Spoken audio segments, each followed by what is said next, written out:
European ইউনিয়নের কৃষি ভর্তুকির কোটি কোটি অর্থ যাচ্ছে আমিরাতের নাহিয়ান রাজ পরিবারে। সম্প্রতি এমন চমকপ্রদ তথ্য জানিয়েছে গার্ডিয়ান। পত্রিকাটি জানায়, গত ৬ বছরে ইউরোপের ৩ দেশে থাকা আমিরাতের নিয়ন্ত্রণাধীন কৃষি জমির জন্য দেশটির বিপুল পরিমাণ অর্থ ভর্তুকি পেয়েছে। তবে এ বিষয়ে মন্তব্য করতে রাজি হয়নি আমিরাতের রাজ পরিবার। ইউরোপিয়ান ইউনিয়নের কৃষি ভর্তুকি থেকে কোটি কোটি ইউরো আর্থিক সুবিধা নিচ্ছে আরব আমিরাতের আবুধাবির আল নাহিয়ান রাজ পরিবার। সম্প্রতি ডিসমগের এক অনুসন্ধানী প্রতিবেদনে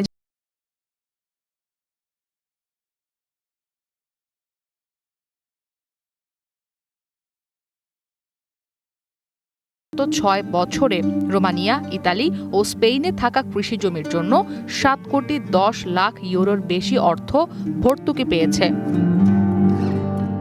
ইউরোপিয়ান ইউনিয়নের কমন এগ্রিকালচারাল পলিসি ক্যাপ বা সাধারণ কৃষিনীতি কর্মসূচির আওতায় দেওয়া ভর্তুকি পুরো ইইউ বাজেটের প্রায় ১/৩। এই কর্মসূচির মাধ্যমে প্রতি বছর কৃষক ও গ্রামীণ উন্নয়নে প্রায় ৫৪ বিলিয়ন বা ৫,৪০০ কোটি ইউরো ব্যয় করা হয়। তবে এই বিপুল অর্থের একটি অজানা অংশ বিদেশে বিনিয়োগকারীদের হাতেও যাচ্ছে, যাদের মধ্যে স্বৈরশাসিত রাষ্ট্র নিয়ন্ত্রিত কোম্পানিও রয়েছে। ভবিষ্যৎ হোক নিরাপদ, বিনিয়োগ হোক বিশ্বস্ত, আর আমার পছন্দ সল্ট বে। ওয়েলকাম টু সল্ট বে। ডিসমগ স্পেনের এল ডিয়ারিও ও রোমানিয়ার G4 মিডিয়ার যৌথ অনুসন্ধানে ২০১৯ থেকে ২০২৪ সালের মধ্যে ক্যাপ সুবিধাভোগীদের তথ্য পর্যালোচনা করা হয়। সেখানে দেখা যায়, আল নাহিয়ান পরিবার ও দেশটির সার্বভৌম সম্পদ তহবিল এডিকিউ নিয়ন্ত্রিত কোম্পানি ও সহযোগী প্রতিষ্ঠানের কাছে অন্তত ১১০টি ভর্তুকির অর্থ গেছে। আর এসব অর্থের সবচেয়ে বড় অংশ পেয়েছে রোমানিয়ার কৃষি কোম্পানি অ্যাগ্রিকস্ট।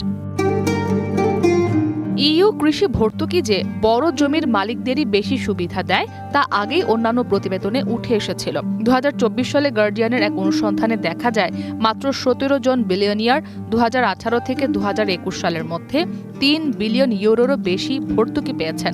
আর শুধু ২০২৪ সালে রোমানিয়ার অ্যাগ্রিকস্ট ভর্তুকি পেয়েছে ১ কোটি ৫ লাখ ইউরো।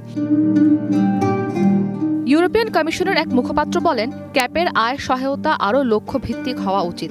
একই সাথে বড় খামারের জন্য ভর্তুকি কমানো বা নির্দিষ্ট করা প্রয়োজন। ইউরোপিয়ান এনভায়রনমেন্ট ব্যুরোর প্রকৃতি, স্বাস্থ্য ও পরিবেশ বিষয়ক পরিচালক বলেন, ইউরোপিয়ান কৃষকদের যথাযথ সহায়তা করছে না ক্যাপ, বরং এটি ধনী জমির মালিকদের আরও ধনী করছে আর স্বৈরশাসিত সরকারগুলোকে করছে আরও শক্তিশালী। মাত্র ১৫ বছরের কিছু বেশি সময়ের মধ্যে আরব আমিরাতের এই রাজবংশ বৈশ্বিক কৃষি খাতে বড় শক্তিতে পরিণত হয়েছে। আফ্রিকা, দক্ষিণ আমেরিকা ও ইউরোপ জুড়ে বিপুল কৃষি জমি ও কৃষিভিত্তিক কোম্পানি কিনেছে তারা। বর্তমানে বিশ্বজুড়ে প্রায় ৯,৬০,০০০ হেক্টর কৃষি জমির ওপর নাহিয়ান রাজ পরিবারের নিয়ন্ত্রণ রয়েছে।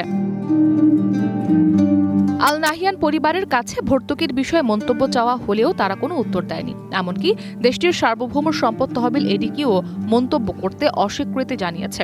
মানবাধিকার কর্মীরা বিষয়টিকে উদ্বেগজনক বলে উল্লেখ করেছেন। ইসরাত মুক্তি, ওয়ান ইন্টারন্যাশনাল ডেস্ক।